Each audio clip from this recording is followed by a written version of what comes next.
Hello, in this video I'm gonna show you how to change shortcuts on your Huawei MateView GT XWU CBA. So in order to do this, we'll need to press the button which is located right under our Huawei logo, then navigate to the system settings, select the same button.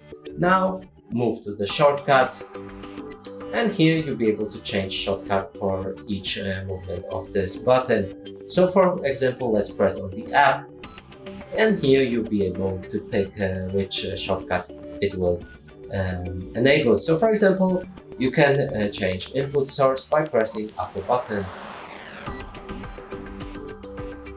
And that's it for this video. Hope you like it. Please consider subscribing to our channel, leave a like and a comment below.